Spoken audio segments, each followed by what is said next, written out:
What's going on, guys? Welcome to a brand new episode of Profiling Passionate People. I'm your host, Salman Ladvinka, and today, again, the power of social media. Again, I'm sure you guys don't want to see me in my Curtis Martin jersey when I was a kid. I'd love to. A little tight, but I got the green and I got the black, and that means we're going to be talking some New York Jets football. Yeah. Without further ado, I'm introducing Mr. Claudio Juarez that is coming to us from New York right now. What's up? He is the founder of Gotham City Crew that has over 24,500 followers on Instagram. And sir, we've only been talking for a couple of days and obviously just meeting each other just now. And I can't wait to get out to New York.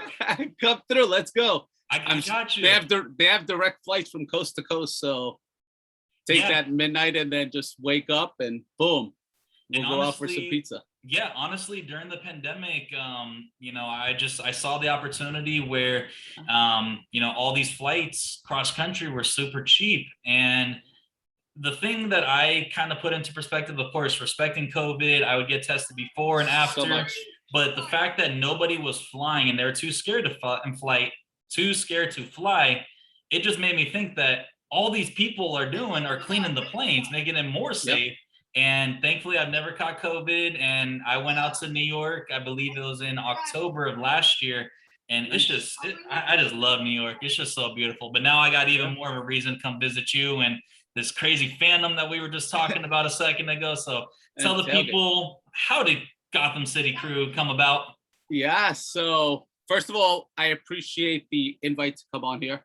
And I love social media because literally paths are crossed that normally wouldn't have been crossed. Yeah. Because we can connect this way and then get on, which is now, before Zooms and all of this was just weird, but now it's the total norm. And I guess Gotham City Crew, the seeds are planted back. I've been a Jets fan since 1993. Wow. So quite a few years. People can do the math, add it up, and see a few gray hairs, but all good. Back when the Jets used to practice at Hofstra University on Long Island, I went to the church with a couple of the players. And then later, late 90s, they picked up Kevin Mawai, James Dirth, who was the long snapper, Kevin Sway, who was a wide receiver, and a lot of on the practice squad, on the team, and then Chad Pennington attended a couple of times. And you had to really choose because they're like, oh, these New York Jets guys, they're cool. And I was like, I guess I'll become a hardcore Jets fan. Why not? But it wasn't until the late 90s, and I was a fair weather fan. I picked a 93 just because. And then I grew up in a soccer household. So soccer was life. My family's from Uruguay and Guatemala. Nice. So it's literally embedded in us that I remember back one season I played Little League baseball instead of soccer. My dad didn't talk to me for like 3 months. Like that's how he's like die hard. Total football. Totally, yeah. So back 98, ended up going to Michigan State for undergrad, and I became an even more big time Jets fan because I'm defending my teams against now Detroit Lion fans from all teams all across the country. And it's just like, you're defending it no matter what. So it got even stronger. And then after college, I moved to New Orleans. So then going up against the Saints fans who were literally kind of like Jets fans. They used to call them the Aints. Yeah. And they couldn't give away tickets to the Superdome. So dang. It was like I would defend the Jets, and they've literally been an emotional roller coaster because spots of greatness, but then there's been a lot of shitty memories, being completely transparent. And then after I was in New Orleans up until 2005, I was blessed enough to have missed Katrina by about a week and a half. Just wanted to come back to New York, be closer to family. And then to fast forward, went to games, super fun. And then I was dating my son's mom, and she's from Pittsburgh. So when the Jets were going out to Pittsburgh to play, pull up the Jets. I'm a season ticket holder. And I'm like, hey, who's your supporter club? I want to go with them. I've never been to Pittsburgh. And they're like, what? So it's kind of like, what's wrong with you guys? You're not an expansion team. That's there, and I'm like, who does your travel? And that was before the NFL had the Prime Sports Travel Partnership, and they were like, I think they said Delta or JetBlue to check out, and that was it. So I'm like, that to me, that's shitty and unacceptable. Yeah. Get to Pittsburgh, pockets of Jet fans all around. Hey, would you guys want to ever tailgate with other fans in cities? They're like, yeah, totally. So wheels start spinning. That was in I think 2010. And then they played again, went out there. And 2015, a bunch of Jet fans were like, yo, let me get your home opener tickets. And I'm like, fuck no. We just got Marshall, we got Decker, Todd Bowles, the Revolution. We're going to be Super Bowl. Let's go. It's going to be rocking. Full of Jets. Hey, how I'd like to buy 10 tickets. I have 10 friends. I print my own t-shirts. So they're like, okay, like Costco BJ's, the more you buy, the cheaper the tickets. Yeah. And I was like, all right, we're going to do an outing. I'm going to cook. And other people are like, hey, I got a friend. Can you get more tickets? So it grew to, I think the first outing was like close to 80. Wow. So as I'm planning, my dad was an executive chef. And I'm like, here's my plan. I'm going to get burgers. I'm going to cook, ready to go. And then he's just like, hey, shit for brains. How are you going to prep it? What if the mayonnaise is in the sun? All like executive chef talk that I'm like, thief of joy. Great. So I connected with a guy that does tailgates and was able to do a package. We did it again. I believe it was a total of 3 outings that season in 2015. It just kept getting bigger and bigger. And literally I would sell scarves out of my trunk at the tailgates, and literally like Nas and Jay-Z selling CDs. I was selling scarves, you know, and I would go around. They're like, hey, we're a supporter club. And people are like, what the hell is that? They're like, AA. They're like, Jet fans are drunk. They need help. Team sucks. I'm like, not like AA, but I'm like, I guess, support each other. Yeah. And then it was just fun. And then I did a couple of away games, and I was literally a one-man army show, just like going around, backpack, hustling, putting the time, all Jets events. And the t-shirts I would post, our logo said Gotham City Crew, and then I put under it .com, just literally walking billboard. Yeah. And 2017, I'm like, oh, I want New Era to do our hats, because I was stitching private label. Yeah. Call up New Era, and they're like, no, Gotham City Crew. Sorry, DC Comics, Gotham City. Yeah. And I'm like, how do I get you guys to do my hats? And they're like, on your trademark. So I'm like, all right, this is a pretty process. Fill out the whole paperwork to get there. Yeah. Obviously, during it was an interesting process. Certain attorneys reached out to me and filed oppositions, but in the end, it became a blessing. And June 2018 got the trademark, called up New Era. Literally, that moment, it was June 19th. Call up New Era and say, I have my trademark. Let's talk. So I was able to get the partnership with New Era. Wow. And that's kind of the history of Gotham City Crew. And along the way, I would highlight tailgates like MTV Cribs. And I came across this one really dope tailgate. He has a dope bus. He was Lou, reached out, really connected, got together in off season and connected with him. So we became a team of 2. And then met a guy named Richie, really awesome dude, knows the world, very sociable. So we became a team of 3. And my girlfriend at that time, she was doing all of the organization of the numbers, the margins, what things cost, all the smarts. Yeah. And we literally became a team of 4. So all organized, like I handle all the social media. Lou does a lot of the organization and the sponsorships. Yeah. And that talk, Richie does a lot of the connection with people and the just really pushing ticket sales, I guess. Yeah. And then the wife, my wife, she handles all of the keeping us organized financially. And that's like historically what Gotham City Crew, how it came to be. That's so cool. But from a fan perspective, where the number one belief is the fans are the heart and soul. Yeah. So we literally just, everything's fan driven. We don't get close to any of the Jet trademarks in there, and just really get apparel that you can rock and never have to worry about if a player's gonna get traded off. Is this t-shirt any good anymore? They're like, just here you can always wear.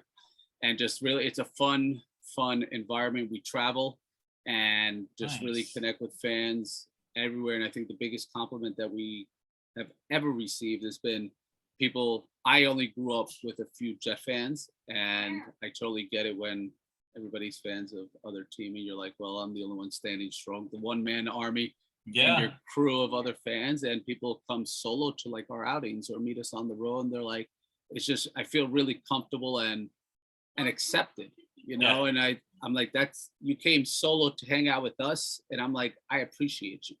Yeah. I love that. Yeah. I love that. Yeah, like I said, it just makes me want to go out there and just socially bond with you guys and feel that full Yeah. embrace. So we were talking earlier. What's that reaction when you see people in the stadium and they're rocking your gear?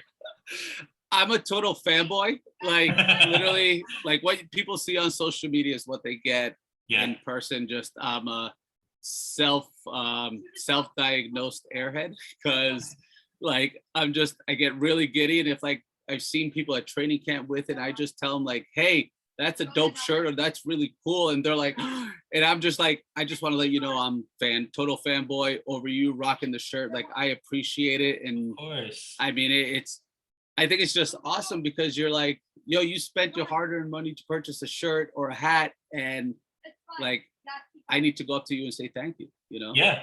And that's what I love. It just seems like obviously we're just knowing each other as early as today, but Yeah. it could be one person rocking the shirt and it could be the whole stadium rocking the shirts, but Yeah. you have that genuine feel about you that you will literally go around everywhere and Hell thank yeah. each person. I love that. I love that. Yeah. And obviously the brand has been growing. Yeah. The social media has been growing, and Yeah. that's just what this is all about. Is just Yeah. The connections. expressing your love, the connections, the passion that you poured into it, and now Yeah. you're seeing the results. Yeah, it's wild. It's Yeah. definitely wild, and I see it as, obviously, what's the connector? It's obviously the Jets. So Yeah. I feel like we're just one connecting rod, whether it's through apparel, whether it's through tailgates, whether through social media or like Facebook groups. We're all connected to the Jets and our love for it. So it doesn't matter if like you're a tenured fan that's been rooting for so long, or just a new one because you're like, oh, that dude went to my college, I got to pick an NFL team. Yeah. So it's like there's many different levels of fandom, and however you came about to become a Jets fan, Yeah. that's just really dope to me, and Yeah. it's never about like, oh, I'm a better fan than you. Like it's just there, it's the common goal of we all want the championship. Yeah, absolutely. And as you mentioned, fans, I'm sure you guys dislike the Buffalo Bills because they're in your division. But I just have this like sense of feeling like if I was to ever wear my Titans gear, Yeah. in East Rutherford with you guys, I have a feeling like I'm not going to be thrown to a table Nah. like these Bills fans are going to.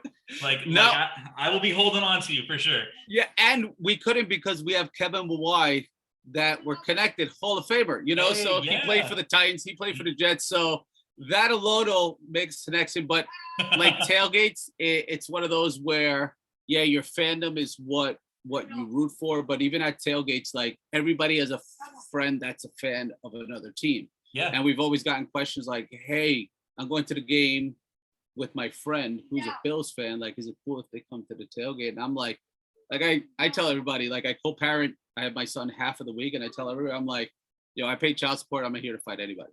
Yeah. And that's literally what it is. It needs to be drama free. So when you have opposing teams, you play them in tailgate games, like either beer pong, flip cup, like battle there. So that's the way we kind of go at other fan bases. But at the end of the day, I'm like, it's all love. But we've seen the other side where recently, like you see all the videos, people are battling. I'm like, to me, I'm like, I'm not trying to get banned from a stadium, especially MetLife. Yeah, so, that's like your second home, I'm assuming, right? Yeah. I mean, we'll look at the schedule here in a second. I'm still trying to circle which game I want to go out to Tennessee and witness my first home Titans game.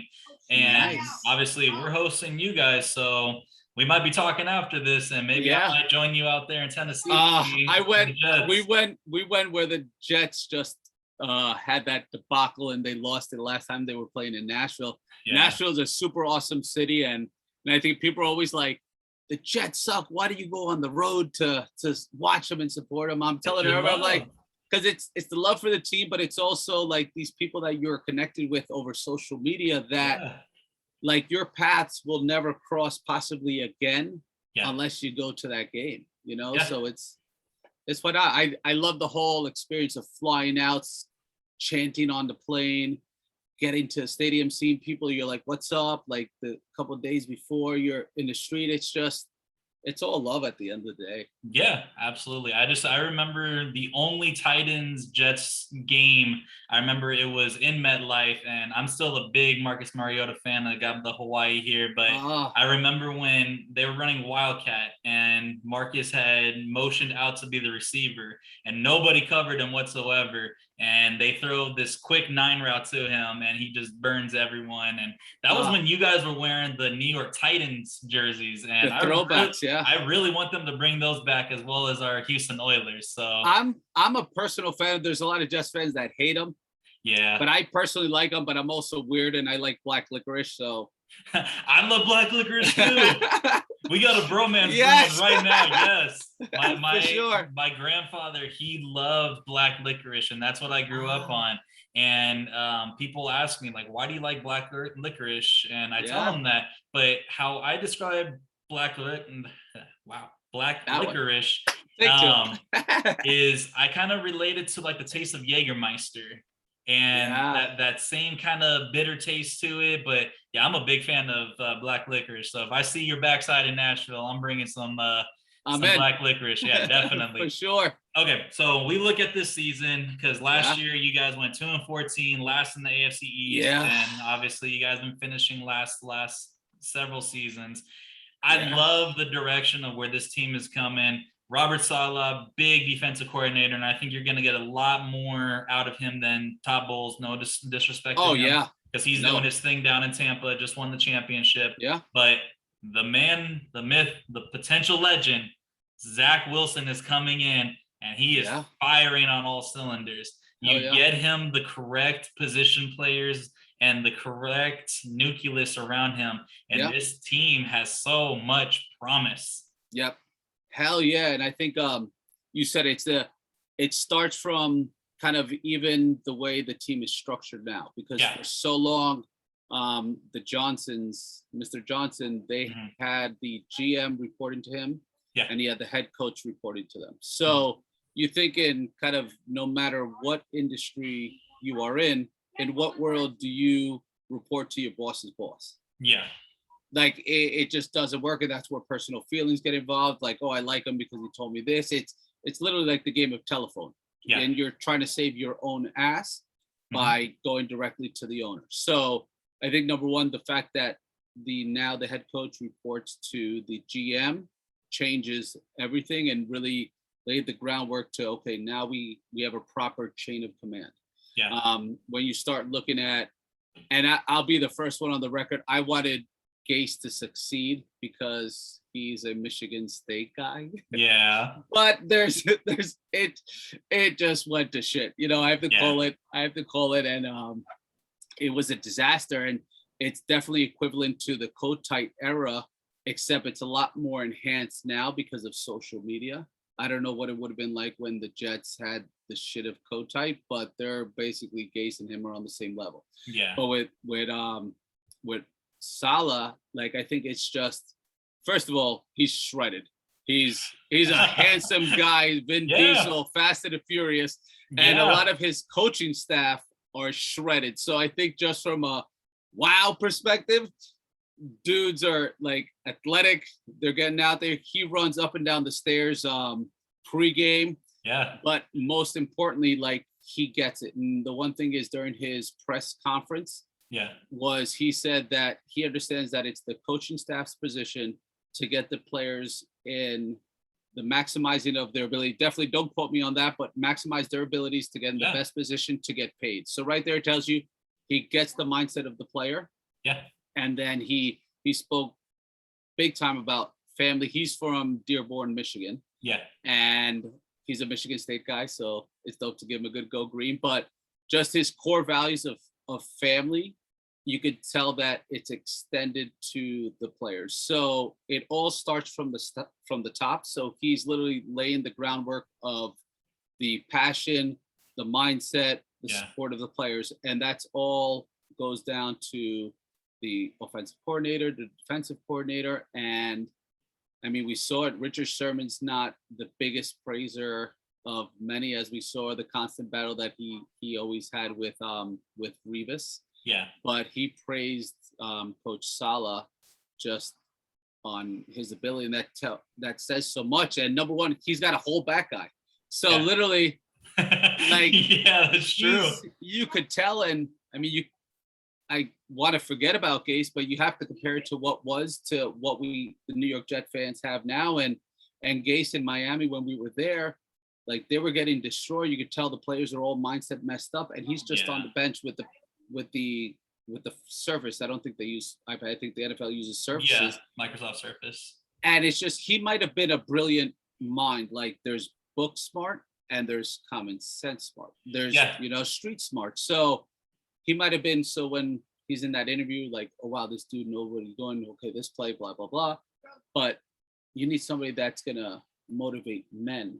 And that's what Coach Saleh brings to the table. And during training camp, it was definitely evident. And the number one is you have the New York media, who's definitely brutal at times. You had the newspapers, the radio hosts, and the fans. They were literally 99.99999 in agreement that he was the perfect hire, and also the direction of the team. Obviously, it's going to take some time to mesh. We had a lot of injuries, and back when Coach Saleh was defensive coordinator, he worked his magic. He was definitely not Rodney Dangerfield. Who's the big time magician that's in Vegas? Chris Angel? Copperfield. Oh, Copperfield. Yeah, Chris Angel's dope. Yeah, but he's literally Copperfield made magic happen with the 49ers, and they were riddled by injuries. But that's why you're like, he knows how to work it. But I mean, it's a lot of potential and excitement. And I personally predict between 5 to 8 wins, because obviously the Bills are an established team. Can't ever count out Bill Belichick. And it'll be interesting to see what the Dolphins do. But I'm saying between 5 and 8, and then within the next 2 years, that's really they're going to be competing big time. My thoughts. Yeah, absolutely. And going back to Coach Saleh, like I've been the player where, okay, I've had a coach like during hockey, he'd say, hey, I know we're going to lose tonight, but don't lose by a lot because of points ratings and stuff.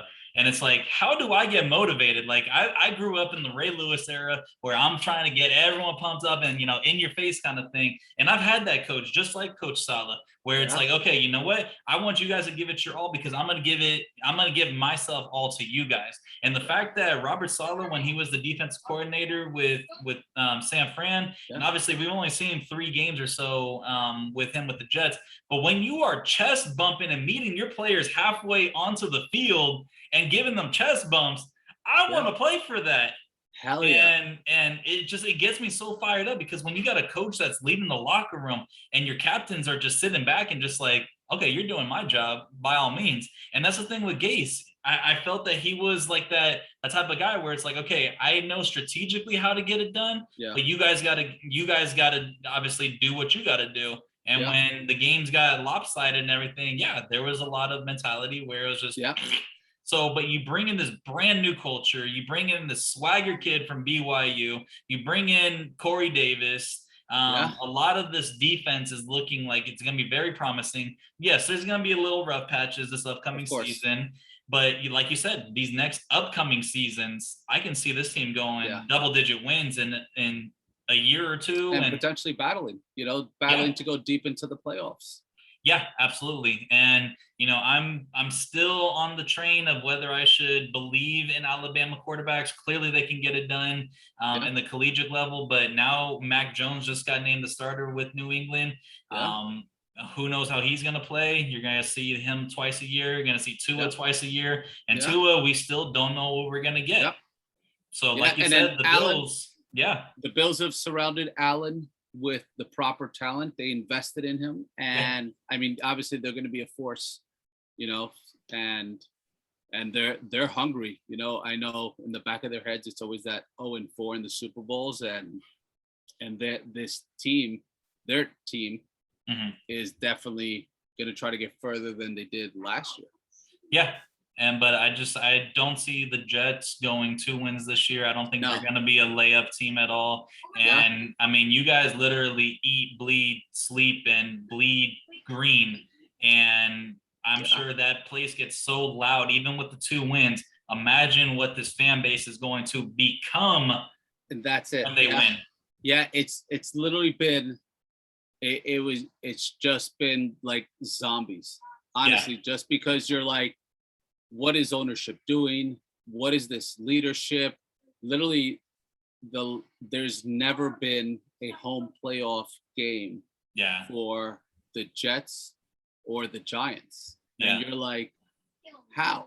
Yeah. So it's literally in the 11 years that MetLife has been open, not one home playoff game. Yeah. So it's been literally like a zombie, except for that 2015 season could have been magical, but Fitztragic throws that interception in Buffalo against Sexy Rexy. And then it's a different feel. Literally, you walk into training camp and you're like, it's just, you feel it in the air. Like when you're a kid and you know you messed up and you're waiting for your dad or mom to get home, and you're like, shit, the air feels heavy because I'm about to get my ass whooped. Yeah. Like literally you walk into training camp and you feel it in the air. You're like, this is hype. I feel it. Yeah. And then I went to the Jets Giants preseason game. It was a Giants home game. And it was like a lot of Jet fans. People were hype. And then against the game against Philly, where I've personally never seen a Hail Mary live. Nice. Ever. And I was like, holy shit. Like a Hail Mary, then a 2-point conversion to tie it. Yeah. And then obviously there's no OT in preseason. But it was literally like, I was like, shit, they're getting their asses handed to them. Yeah. What's going to happen? What are they going to do? Because in the years past, you're like, it's done. And the fact that they crawled back and they made up for sloppy mistakes and penalties, like you could tell they're doing it for the coach, and they want to succeed for him and with him, most importantly. Yeah, and that's why I love this culture of where you guys are gonna go. And normally when I end the podcast, I always say, which game are you circling, which game you're gonna go to. Normally I'll have fans that are from outside different regions, but this is your backyard, this is your home. You're probably gonna be seeing all 17 games this year. So brother, man, I really appreciate you coming on here. So thank you so much. And whatever game you decide on for the Titans, let me know, because whenever you go there, I know a bunch of people that do live in Nashville, hook you up and we're a place to go. And obviously, come to New York for a game. Got to come and tailgate, because tailgate is an experience. And most important game, most excited is definitely going to be going to Carolina to see how the Jets battle Robbie Anderson and Sam Darnold right out of the gate. I'm cautiously optimistic. I'm hype, and I appreciate you inviting me on to rock out and chat up. So yeah. Best believe if I don't see you out in Nashville, we're gonna be seeing a lot more of you on this podcast. So much love to you. I'm gonna be put in his link at the bottom in the comment section. Check out Gotham City Crew. Like, subscribe, and best believe I'm gonna be rocking one of their shirts here very soon. So Claudio Juarez, right on. Appreciate you, my brother. Thank you, dude. Have yourself a great time. You guys stay passionate, and we'll catch you next time. All right, dude. Have a